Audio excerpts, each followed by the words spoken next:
ഇത് മാസ് മോട്ടോഴ്സിൽ നിന്നാണ് ഹീറോൻ്റെ ഗ്ലാമർ വണ്ടി. അതിൻ്റെ ഹെഡ്ലൈറ്റ് വണ്ടി സ്റ്റാർട്ടായി നിൽക്കുന്ന സ്ലോ സ്പീഡിൽ ഓൾറെഡി തെളിഞ്ഞ് നിൽക്കും. വണ്ടി റേസ് ആവുന്ന സമയത്ത് ഹെഡ്ലൈറ്റ് കിട്ടുക കംപ്ലൈൻ്റ് ആയിട്ടാണ് വന്നിരുന്നത്. പിന്നെ അതിൻ്റെ ചെയിൻ പുതിയ ചെയിനാണ്, അപ്പോൾ ചെയിൻ സൗണ്ട് ഉണ്ടെന്നും പറയണ്ടായിരുന്നു കേട്ടോ. അപ്പോൾ അതിന് വേണ്ടിയിട്ട് കയറ്റിയാണ്. നമുക്ക് വേറെ വർക്കൊന്നുമില്ല, ജനറൽ സർവീസോ വേറെ വർക്കുകളൊന്നുമില്ല. അപ്പോൾ ഈ വർക്കിന് വേണ്ടിയിട്ടാണ് കയറ്റിയാണ്. അപ്പോൾ നമുക്ക് അതിൻ്റെ ഭാഗം ചെക്ക് ചെയ്യുന്ന സമയത്തുണ്ടല്ലോ, ഈ ഇരിക്കുന്ന റെക്ടിഫയർ യൂണിറ്റിൻ്റെയാണ് കംപ്ലയിൻറ്റ്. ഇപ്പോൾ ഞാനിപ്പോൾ പുതിയത് വെച്ച് ചെക്ക് ചെയ്യാൻ വേണ്ടി വെച്ചാണ്. ഇത് പോയതാണ് അതിൻ്റെ കംപ്ലയിൻറ്റിൻ്റെ കാരണം കേട്ടോ. ഇതിപ്പോൾ നിലവിൽ ഇതും ഇരിക്കുന്നത് ഒറിജിനലൊന്നുമല്ല, ഡ്യൂപ്ലിക്കേറ്റാണ്.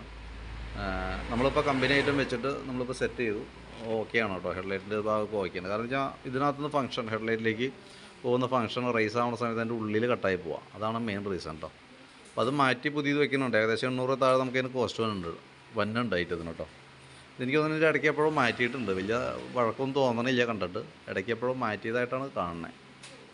പിന്നെ നമുക്കതിൻ്റെ ചെയിനിൻ്റെ കംപ്ലയിൻ്റ് ഉണ്ട്. ചെയിൻ നമ്മൾ നോക്കുമ്പോൾ ഇതുമ്മേ കിടക്കുന്ന ചെയിൻ പുതിയ ചെയിനാണ്.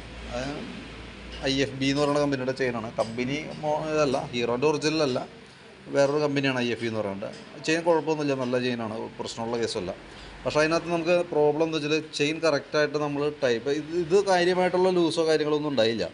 അപ്പോൾ അതിൻ്റെ പ്രോബ്ലം ചെയിനിൻ്റെ ലൈഫ്, ഇപ്പോൾ ഏത് ചെയിൻ മേടിച്ചിട്ടാലും നമുക്ക് അതിൻ്റെ ലൈഫ് കിട്ടണമെന്നുണ്ടെങ്കിൽ നമുക്ക് ഇടയ്ക്ക് ചെയിൻ ഓയിലോ ഗ്രീസ് എന്തെങ്കിലും വേണം. ഇത് തീരെ ഡ്രൈ ആയി നിൽക്കാറുണ്ട്, അതാണ് അതിൻ്റെ മെയിൻ റീസൺ കേട്ടോ.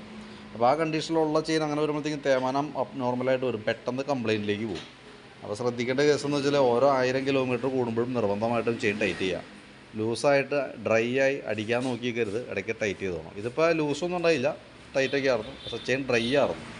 അപ്പോൾ നമുക്ക് പ്രത്യേകിച്ചൊന്നും ചെയ്യാൻ പറ്റില്ല. അപ്പോൾ ഓയിലൊക്കെ കൊടുത്തൊന്ന് ക്ലിയർ ചെയ്തിട്ടുണ്ട്, മാക്സിമം ഉപയോഗിക്കുക. ഓക്കെ, അപ്പോൾ ഞാൻ എൻ്റെ ഏകദേശം ഒരു എസ്റ്റിമേറ്റൊക്കെ ആക്കിയിട്ട് ഡീറ്റെയിൽസ് വാട്സപ്പിലേക്ക് ഇട്ടേക്കാം. നമുക്കൊരു 3:30-4 മണിയാകുമ്പോഴത്തേക്ക് വണ്ടി കംപ്ലീറ്റ് ആവും, വർക്ക് കംപ്ലീറ്റ് ആവും. അപ്പോൾ നമുക്ക് എടുക്കാവുന്നതാണ് കേട്ടോ. അപ്പോൾ ഡീറ്റെയിൽസ് വാട്സപ്പിൽ തരാം. ഓക്കെ.